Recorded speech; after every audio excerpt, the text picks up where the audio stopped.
कहानी की शुरुआत होती है वर्ल्ड वॉर 2 के दौरान। साइटो नाम के एक जापानी बिजनेसमैन को कुछ दूसरे बंदियों के साथ जापान वापस भेजा जा रहा था, जहां उन्हें गुलामी में काम करना पड़ेगा। साइटो को सबसे दूर अकेला रखा गया था। जल्द ही 2 पहरेदार उसे शिप के कमांडर के पास ले गए। कमांडर ने उसे नफरत भरी नजरों से देखा और कहा कि अपने देश से गद्दारी करना माफी के लायक नहीं है, लेकिन मौत की सजा तो बहुत आसान होगी तुम्हारे लिए। जो गुनाह तुमने किया है उसके लिए काफी नहीं है। तभी कुछ दूसरे सिपाही ब्रॉन्सन नाम के एक दूसरे कैदी को पकड़ के ले आए। ब्रॉन्सन ब्रिटेन से था। उसके अंदर जापानी लोगों के लिए गहरी नफरत भरी हुई थी। कमांडर ने फिर अपना प्लान बनाया। इन दोनों की जितनी भी जिंदगी बची है उस दौरान ये जंजीरों से एक दूसरे से बंधे रहेंगे। सिपाही आगे बढ़े और दोनों के पैरों को हथकड़ी से जोड़ दिया। ब्रॉन्सन ने कहा कि मुझे मार दो, बस एक जापानी के साथ मत बांधो, लेकिन किसी ने उसकी बात नहीं सुनी। ऐसा लग रहा था मानो यही उनकी किस्मत है। लेकिन तभी उस जहाज के ऊपर दुश्मनों का हमला हो गया और वहां जितने भी सिपाहियों को बंदी बना रखा था उन सब ने बगावत शुरू कर दी। ब्रॉन्सन और साइटो इस मौके का फायदा उठाकर भागे और सिपाहियों के साथ लड़े। एक सबमरीन ने जहाज के करीब आकर उस पर मिसाइल चला दी। कैबिन में सिर्फ ऑफिसर और दोनों बंदी बचे हुए थे। कमांडिंग ऑफिसर ने बंदूक निकाली उन दोनों को मारने के लिए, लेकिन ब्रॉन्सन ने बड़ी तेजी से साइटो को पकड़ा और दोनों समुद्र में कूद गए, इससे पहले कि पूरा जहाज ही फट जाए। कुछ घंटों बाद ब्रॉन्सन तैरते हुए साइटो को एक सुनसान आइलैंड तक ले गया। जमीन पर पहुंचकर वो बेहोशी में गिर पड़ा। अगले दिन साइटो ने उठकर सोचा कि ये सब एक बुरा सपना था, लेकिन जब उसने अपने पैर में जंजीर देखी तो सच से सामना हुआ। उसने ब्रॉन्सन को जगाने की कोशिश की, लेकिन वो बेहोश पड़ा रहा। पास में एक सिपाही की लाश भी मिली जो किनारे पर बहकर आ गई थी और साइटो ने उसकी बंदूक निकाल ली। अब वो सोच ही रहा था कि ब्रॉन्सन को गोली मारकर आजाद हो जाए, लेकिन ब्रॉन्सन ने अचानक उठकर उस पर हमला कर दिया। दोनों के बीच में जबरदस्त लड़ाई हुई। जब वो दोनों समुद्र के किनारे लड़ रहे थे तभी पानी से एक भयानक सी चीख सुनाई दी। ब्रॉन्सन ने साइटो को समुद्र में धकेलने की कोशिश की, लेकिन साइटो के घायल पैर से खून बहने लगा, जिसे सूंघकर वो अनजान जीव उनके पास आने लगा। इस जीव ने ब्रॉन्सन को झटके से खींचा और उस पर हमला किया। तेज पंजे और बिजली जैसी रफ्तार। साइटो ने तुरंत बंदूक उठाई और पहले ब्रॉन्सन पर निशाना साधा, लेकिन ब्रॉन्सन को ना मारते हुए उस जीव को मार दिया। वो जीव पीछे हटा और पानी में गायब हो गया। ब्रॉन्सन अब घायल हो गया था। दोनों समझ गए कि इस आइलैंड पर उनकी आपस की दुश्मनी से कहीं ज्यादा खतरनाक कुछ और मौजूद है। दोनों ने एक समझौता किया ताकि जिंदा रह सकें। बीच से थोड़ी दूर जाकर ब्रॉन्सन ने पूछा कि वो जीव क्या था, लेकिन वो दोनों अलग भाषा बोलते थे, तो साइटो ने सिर्फ समझने का नाटक किया, लेकिन उसका चेहरा साफ दिखा रहा था कि वो जानता है कि उसने अभी क्या देखा है। साइटो कुछ वक्त के लिए चुप रहा, सोचता रहा कि आखिर कैसे बचा जाए, लेकिन आखिर में हताश होकर वो समझ गया कि यहाँ मरना तय है। लेकिन ब्रॉन्सन ने उसे तुरंत रोक दिया और कहा कि तुम पागल हो गए हो क्या। फिर उसने बंदूक की आखिरी गोली निकालकर साइटो को दी और कहा कि हम दोनों को मिलकर उस जीव से लड़ना होगा जो उनका पीछा कर रहा है। दोनों को कुछ सामान मिला जो समुद्र के किनारे बह कर आया था। ब्रॉन्सन ने एक सिगरेट का पैकेट ढूंढा और साइटो को पकड़ाई, लेकिन साइटो ने उसे लेने से मना कर दिया। उसकी आंखों से उदासी छलक रही थी। जब ब्रॉन्सन कुछ काम का सामान ढूंढ रहा था तो उसे एक नौजवान सिपाही की लाश वहां मिली, जो कि उसका अपना साथी था। वो रो पड़ा और कहने लगा कि ये तो बस एक जवान सा लड़का था, इसकी पूरी जिंदगी पड़ी थी अभी। वो जिंदा होता अगर साले जापानियों ने ये जंग न शुरू की होती तो। साइटो चाहे उसकी एक भी बात न समझ पाया हो, उसके दर्द को पूरी तरह महसूस कर पा रहा था। उसने ब्रॉन्सन को पानी पिलाया। ब्रॉन्सन ने पानी पी लिया और वो दोनों मिलकर रात के लिए और चीजें इकट्ठा करने लगे। जब अंधेरा हुआ तो दोनों ने मिलकर काम चलाने के लिए कैंप बनाया। ब्रॉन्सन ने अपना जूता पहनने की कोशिश की, लेकिन जंजीरों की वजह से उसे दर्द हो रहा था और वो जूता नहीं पहन पाया। तब साइटो को समझ आया कि उसने एक मरे हुए सिपाही के बड़े जूते ले लिए थे और उसने एक जूता ब्रॉन्सन को दे दिया, लेकिन ब्रॉन्सन ने उसे पहनने से साफ मना कर दिया, क्योंकि वो किसी भी जापानी चीज को हाथ तक नहीं लगाना चाहता। साइटो ने कुछ क्रैब्स पकड़े और अपने नए साथी को खिलाए। ब्रॉन्सन जो अब दिनों से भूखा था उसे लेने के लिए पहले तो हिचकिचाया, लेकिन फिर उसने खाना ले लिया, लेकिन वो क्रैब उसके हाथों से मिट्टी में गिर गया। साइटो ने ये देखकर अपना क्रैब उसे दे दिया। ब्रॉन्सन ने पहले तो मना कर दिया, लेकिन फिर साइटो ने जिद की और क्रैब उसके पास रख दिया। ब्रॉन्सन बहुत भूखा था। जैसे ही उसने क्रैब को चखा उसे बहुत पसंद आया। धीरे धीरे दोनों एक दूसरे के साथ थोड़ा खुलने लग गए। फिर ब्रॉन्सन ने अपने बारे में ढंग से बताया और साइटो कुछ कुछ समझ पा रहा था। वो उसका नाम लेना भी सीख गया। फिर उसने बताया कि मेरा नाम साइटो है। ब्रॉन्सन ने पूछा कि हम इन जंजीरों का क्या करें, लेकिन साइटो चुप रहा। बाद में ब्रॉन्सन ने एक हथियार बनाया ताकि चेन काटी जा सके। उसने कोशिश की लेकिन वो कामयाब नहीं हुआ। तभी साइटो ने चेन के कमजोर हिस्से की तरफ अपने पैर से इशारा करते हुए जापानी में कुछ कहा। ब्रॉन्सन समझ नहीं पाया, लेकिन उसका इशारा देखकर उसने सोचा कि क्या उसे कोशिश करनी चाहिए। साइटो ने उसे हौसला दिया और 2 वार करते ही चेन ढीली पड़ गई। अब ब्रॉन्सन की बारी थी और साइटो ने हथियार मांगा, जिससे ब्रॉन्सन थोड़ा घबरा गया, लेकिन फिर भी उसने भरोसा किया। जब साइटो ब्रॉन्सन के पैर के पास चेन पर मारने लगा तो ब्रॉन्सन ने कहा कि भाई मुझसे नहीं देखा जाएगा, मैं अपनी आंखें ढक रहा हूँ। ये बात सुनकर साइटो हंस दिया। फिर एक ही वार में उसने ब्रॉन्सन को आजाद कर दिया। ब्रॉन्सन खुशी से झूम उठा कि उसका पैर नहीं गया और वो दोनों खुशी से जश्न मनाने लगे, लेकिन उनकी आवाज ने अंधेरे में छुपी हुई किसी चीज का ध्यान खींच लिया। साइटो को महसूस हुआ कि कोई चीज उनके पास आ रही है और दोनों सतर्क हो गए, लेकिन वो प्राणी जल्द ही वहाँ से गायब हो गया। दोनों ने हथियार उठाए और सबूत ढूंढने निकल पड़े। साइटो को रेत में कुछ निशान मिले और उसने एक छोटी सी जांच शुरू की, लेकिन तभी एक आवाज ने उसका ध्यान खींच लिया। जब उन्होंने पलट कर देखा तो पता चला कि ये तो 2 जापानी फौजी हैं, जिनके साथ एक कैदी भी है। ब्रॉन्सन को शक हुआ कि साइटो अब उसका साथ छोड़ देगा, लेकिन साइटो ने ब्रॉन्सन को दिखाने के लिए कि वो उस पर भरोसा कर सकता है, अपना हथियार उसे दे दिया और कहा कि जल्दी से छुप जाओ। साइटो वहीं रुक गया और उसने देखा कि खाना उबल रहा है। तभी एक फौजी को कुछ महक आई और वो देखने गया, जहां उसे लगा कि कोई कैंप में सो रहा है। साइटो सामने आ गया और कहा कि गोली मत चलाना, और ब्रॉन्सन दूर से ही ये सब देखता रहा। फौजियों को ये नहीं पता था कि साइटो को एक गद्दार घोषित किया जा चुका है, इसीलिए वो उस पर भरोसा करने लगे।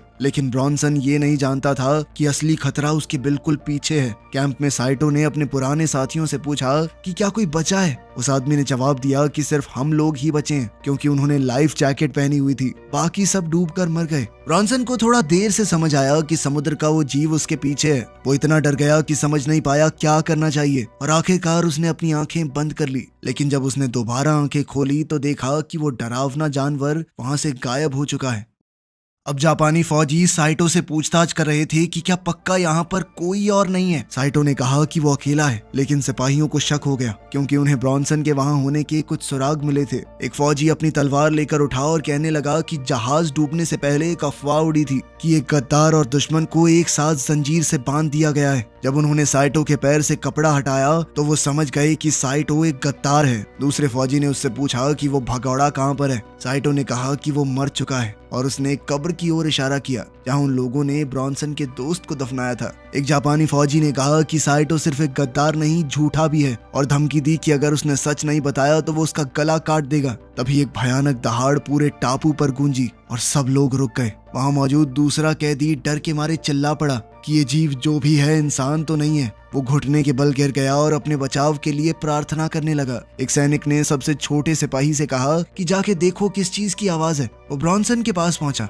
ब्रॉन्सन ने एक सूखी पेड़ की टहनी पर पैर रखा और आवाज आई। सैनिक उसकी तरफ बढ़ने लगा, लेकिन तभी जानवर की गुर्राहट की आवाज सुन के वो दूसरी तरफ भागा। वो सैनिक जंगल के रास्ते गुफा के गेट तक पहुंचा और अंदर घुस गया। उसे ये नहीं पता था कि ये जीव गेट के पत्थरों के बीच ही छुपा हुआ है। इसी बीच ब्रॉन्सन ने अपने दोस्त को बचाना चाहा। गुफा के अंदर जीव सैनिक के पीछे से निकला। सिपाही ने घूमकर अपनी तलवार से उस पर वार किया, लेकिन उस जीव ने सिपाही का हाथ झट से तोड़ दिया। उसकी चीख पूरे टापू पर गूंजने लगी। दूसरे सिपाही ने सोचा कि ये साइटो की वजह से हुआ है, तो वो उसे मारने गया, लेकिन ब्रॉन्सन ने उस पर वार करके उसे ही मार डाला। जब ब्रॉन्सन उस पर गोली चलाने ही वाला था, तभी जीव ने सिपाही का सर उन पर तोड़कर फेंक दिया और एक भयानक चीख मारी। दोनों वहां से छुपने के लिए भागे। जीव घायल सिपाही के पास पहुंचा और उसे पूरा खत्म कर दिया। दूसरा कैदी भी भागा, लेकिन जीव उस पर चढ़ गया और उसे भी मार डाला। ब्रॉन्सन और साइटो दूर से ये सब देख रहे थे। उन्होंने तय किया कि उन्हें निकलना चाहिए, लेकिन जीव ने उन्हें भी देख लिया और पीछा करने लगा। दोनों जंगल की तरफ दौड़ने लगे और साइटो मशेटी से रास्ता साफ करता गया। ब्रॉन्सन ने कहा कि मेरे पास एक प्लान है और हम दोनों को रुकना चाहिए, लेकिन साइटो को उसकी भाषा समझ नहीं आई और वो आगे बढ़ता गया। ब्रॉन्सन लड़खड़ाकर पीछे रह गया और वो जीव तुरंत उस तक पहुंच गया। घबराकर ब्रॉन्सन ने गोली चला दी, लेकिन गोली चूक गई। उसकी आखिरी गोली बर्बाद हो गई थी। उस जीव ने ब्रॉन्सन का गला पकड़ लिया और उसे मारने के लिए अपना पंजा उठाया, लेकिन साइटो ने अचानक वापस आकर उस जीव पर हमला कर दिया, जिससे ब्रॉन्सन छूट गया। दोनों इस मौके का फायदा उठाकर वहां से भागे, लेकिन एक ढलान में फिसलकर नीचे गिर गए, जिसमें दोनों को ही काफी चोट लगी और वो घायल हो गए। अगले दिन वो दोनों बहुत ज्यादा घायल थे। जब उनकी आंखें खुली, साइटो ने देखा कि उसके सीने में एक तीखी चीज घुसी हुई थी। तेज दर्द के साथ उसने उठकर मुश्किल से उस तीखी चीज को निकाला। उस वक्त ब्रॉन्सन एक सड़े हुए लकड़ी के टुकड़े पर पड़ा था। जो झरने के किनारे लटका हुआ है। जब उसने हिलने की कोशिश की तो वो लकड़ी झूलने लगी और ब्रॉन्सन संतुलन बनाने के बावजूद फिसल गया, नीचे एक पत्थर से टकराया और पानी में गिर गया। पानी के नीचे उसे पहले हमले की यादें आने लगी और मुश्किल से तैरकर जैसे तैसे वो किनारे पर पहुंचा। साइटो को दूसरी तरफ मरे हुए सिपाही की कटाना मिल गई। अब दोनों अलग हो चुके थे और नदी के साथ साथ चल रहे थे। झरने के ऊपर से उस जीव ने एक दिल दहला देने वाली चीख मारी जो जंगल में गूंज उठी। उन दोनों को ही ये चीख सुनाई दी। दोनों चौकन्ने हो गए और साइटो, जो कि नदी से पानी पी रहा था, ठहर गया और अपने दोस्त को ढूंढने निकल पड़ा। ब्रॉन्सन अकेले ऊपर चढ़ता रहा जब तक एक बड़े झरने तक नहीं पहुंच गया जो उसके आगे का रास्ता रोक रहा था। उसने फिर भी किसी तरह आगे बढ़ने का फैसला किया। शाम होने लगी और वो दोनों अभी भी अलग अलग थे। साइटो अब नदी के किनारे से निकलने की कोशिश कर रहा था, लेकिन लाख कोशिशों के बाद भी वो ब्रॉन्सन को ढूंढ नहीं पाया। इसी बीच ब्रॉन्सन झरने पर पहुंचा और सोचा कि थोड़ा आराम कर लिया जाए, लेकिन उसे पास से ही कुछ आवाजें सुनाई देने लगी। साइटो अभी भी जंगल में भटक रहा था। उन आवाजों को सुनकर वो चौकन्ना हो गया। ब्रॉन्सन आखिरकार गहरे हिस्से से बाहर आया और किनारे पर बैठ गया, लेकिन तुरंत ही उसने अपने बाजू में किसी की मौजूदगी महसूस की। जब वो देखने के लिए मुड़ा तो एक बड़ा मगरमच्छ वहाँ पर था। कोई चारा न देखकर वो बिना हिले शांत लेटा रहा। मगरमच्छ ने सिर्फ देखा और फिर पानी में लौट गया। ब्रॉन्सन अभी भी डरा हुआ था। वो चुपचाप उठा और चलने लगा। वो झरने पर ऊपर पहुंचने ही वाला था, पर तभी वो फिसल गया और उसी समय उसे वो जीव दिखाई दिया जो अब साइटो के दिए हुए घाव पर कुछ लगा रहा था। ब्रॉन्सन को समझ आया कि ये कोई बेवकूफ जीव नहीं है। वो सोच समझ सकता है, अपने घावों को ठीक कर सकता है। और अब वो इस कोशिश में लग गया कि कैसे साइटो को ये बात बता सके, लेकिन गलती से वो एक आवाज कर बैठा और फिर किसी तरह छुप कर वहां से निकलने की कोशिश में लग गया। वो छुप कर देखता रहा जब वो जीव नदी के किनारे जा रहा था। तभी अचानक उसी मगरमच्छ ने जीव पर हमला कर दिया और उसे घसीट कर ले गया। पानी तुरंत लाल हो गया और कुछ देर तक मगरमच्छ सांस लेने के लिए तड़पा। तभी उस जीव ने पानी से उभर कर उसे दो हिस्सों में चीर दिया। ब्रॉन्सन ये देखकर और भी ज्यादा डर गया। उस जीव ने एक और बेहद तीखी चीख मारी जो दूसरी ओर साइटो तक पहुंच गई। ब्रॉन्सन तुरंत भागा। साइटो अब भी जंगल में उसे ढूंढ रहा था। कुछ देर बाद अचानक से साइटो ने एक अजीब सी चीज देखी। वो पास गया तो देखा कि एक लाश पेड़ से बंधी हुई थी। ये देखकर वो बेहद डर गया और एक गड्ढे में लड़खड़ा कर गिर पड़ा। गड्ढे के अंदर साइटो को एक और वैसे ही जीव का सर मिला। वो कुछ देर तक उस नजारे को देखता रहा और फिर समझ गया कि ये मर चुका है। एक नई उम्मीद के साथ उसने वहां से निकलने का फैसला किया और लाश के पास कुछ काम की चीजें ढूंढने लगा। उसे लाश के हाथ में एक बंदूक मिली और जमीन पर गिरे गोली के खोखे को देखकर उसे पता चला कि इस आदमी ने ही उस जीव को मारा होगा। फिर साइटो ने बंदूक भी उठा ली। अब उसके पास एक कटाना और एक पिस्टल थी, तो अब उसने सोचा कि मैं भी उस जीव का शिकार करूंगा। रास्ते में उसे एक टूटे हुए प्लेन का मलबा मिला और वो पानी में उतर कर उस तक पहुंचा। जब वो उस आधे डूबे हुए प्लेन के अंदर गया तो उसे कुछ चीज दिखाई दी। इसी दौरान ब्रॉन्सन ने भी प्लेन के एक और टुकड़े को ढूंढ निकाला और वो भी उसी प्लेन तक पहुंचा। प्लेन के अंदर जाने से पहले उसने कुछ रद्दी लोहे के टुकड़ों से एक काम चलाऊ सा हथियार बनाया। फिर वो प्लेन के अंदर गया और वहां उसे फ्लेयर गन, लाइटर, सिगरेट्स और कुछ और भी चीजें मिली, लेकिन एक चीज ने उसकी नजर खींच ली। उस चीज को पकड़ने के चक्कर में वो फिसल गया और उसने देखा कि प्लेन के पंख में कुछ अटका हुआ है। जब उसने करीब से देखा तो पता चला कि वो एक बम है। इस बम को देखकर उसे एक आइडिया आया। अब ब्रॉन्सन ने थोड़ी देर आराम किया और एक सिगरेट जलाई। सिगरेट पीते हुए उसे किसी के कदमों की आहट सुनाई दी। जब उसने मुड़कर देखा तो वहां साइटो खड़ा था। ब्रॉन्सन ने उससे पूछा कि वो कांप क्यों रहा है और साथ ही उसे सिगरेट थमा दी। साइटो ने मना कर दिया और कहा कि उसे कुछ जरूरी दिखाना है। ब्रॉन्सन को कुछ समझ नहीं आया तो साइटो ने अपने लाइटर का इस्तेमाल करके उसे समझाने की कोशिश की। दोनों एक साथ एक गुफा तक गए और वहां पहुंचकर साइटो ने एक अजीब सी चीज की ओर इशारा किया। दोनों ने देखा कि वैसी ही एक मादा एक और अंडे को सेक रही थी। ब्रॉन्सन धीरे धीरे उसके पास गया, लेकिन साइटो ने उसे चेतावनी दी कि ये एक मादा है, इससे दूर रहो, ये अपने घर और बच्चे को बचाने के लिए बहुत ज्यादा खतरनाक हो जाती हैं। लेकिन ब्रॉन्सन ने कहा कि वो बिना उसे मारे यहाँ से जाएगा नहीं। साइटो ने उसे समझाने की कोशिश की कि अगर हमने एक मादा को मार दिया तो ये बाकी के जीव बहुत ज्यादा खतरनाक हो जाएंगे, वो किसी भी हाल में हमें खत्म करके रहेंगे। लेकिन ब्रॉन्सन ने कहा कि या तो वो जिंदा रहेंगे या हम। उसके पास एक आइडिया था और उसने साइटो से अपने साथ चलने के लिए कहा। फिर ब्रॉन्सन ने साइटो को वो बम दिखाया जो उसे प्लेन में मिला था और कहा कि मुझे ये उस मॉन्स्टर के घर तक ले जाने में मदद करो। दोनों मिलकर बहुत मुश्किल से बम वहां ले गए। वहां पहुंचकर उन्होंने देखा कि ट्रिगर टेढ़ा हो गया है। ब्रॉनसन ने उसे ठीक करने की कोशिश की, लेकिन साइटो ने कहा कि जल्द से जल्द यहाँ से निकलते हैं, कभी भी फट सकता है ये। इसी बीच वो मादा अपनी गुफा की तरफ लौट रही थी। ब्रॉनसन ने कहा कि प्लेन में एक इमरजेंसी हथौड़ा है, वो काम आ सकता है, लेकिन वहाँ उनमें से किसी को रुकना पड़ेगा ताकि वो बम को एक्टिवेट कर सकें। साइटो ने उदासी से कहा कि मेरी वजह से हम लोग यहाँ पर हैं, और वो वहीं रुकने के लिए तैयार हो गया। लेकिन तभी उन्हें उस मादा की गरज सुनाई दी। दोनों ने ही बाहर जाने का फैसला किया। जॉनसन ने एक फ्लेयर जलाई ताकि वो अंधेरे में देख सके। जब साइटो पहरा दे रहा था तब जॉनसन हथौड़ा निकालने की कोशिश करने लगा, लेकिन हथौड़ा फंसा हुआ था और उसे खींचने में बहुत जान लग रही थी। तभी एक मॉन्स्टर साइटो के सामने आया और साइटो तुरंत लड़ने को तैयार हो गया। दोनों के बीच जबरदस्त लड़ाई हुई और वो जीव बहुत ही सेफ और समझदार तरीके से लड़ रहा था।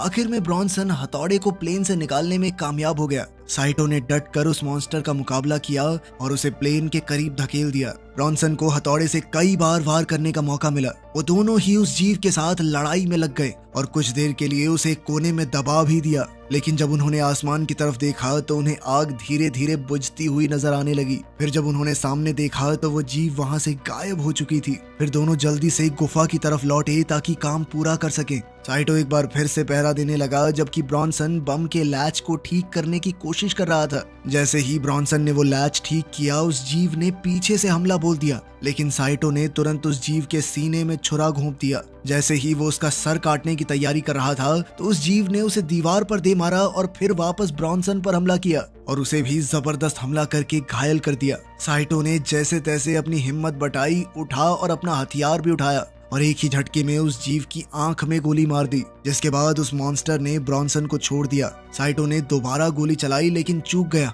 इसीलिए उसने अपना निशाना बदला और उस जीव के अंडे पर गोली चला दी। अंडे में विस्फोट हुआ और उस मादा का एक बच्चा जमीन पर गिरा, जिसे देखकर वो मादा गुस्से से बौखला गई। साइटो अपने दोस्त की मदद करने के लिए दौड़ा, लेकिन ब्रॉनसन काफी बुरी तरह से घायल था। ब्रॉनसन ने अपनी सारी चीजें साइटो को दे दी और कहा कि जल्दी से निकल जाओ। जब वो मादा अपने बच्चे को गोद में उठाकर बैठी हुई थी तो साइटो दर्द में था, लेकिन फिर भी मजबूरी में अपने दोस्त को छोड़कर गुफा से भागा। फिर वो मादा ब्रॉनसन के पास आई। ब्रॉनसन ने तुरंत बम को एक्टिवेट कर दिया। ब्रॉनसन ने तुरंत काउंटडाउन शुरू किया, लेकिन जब वो 3 तक पहुंचा तो बम फटा ही नहीं। तभी उसे अपने दोस्त साइटो की बात याद आई। उसने साइटो के बताए तरीके से बम को एक्टिवेट किया और एक बहुत बड़ा धमाका हुआ, जिसे साइटो ने दूर से देखा।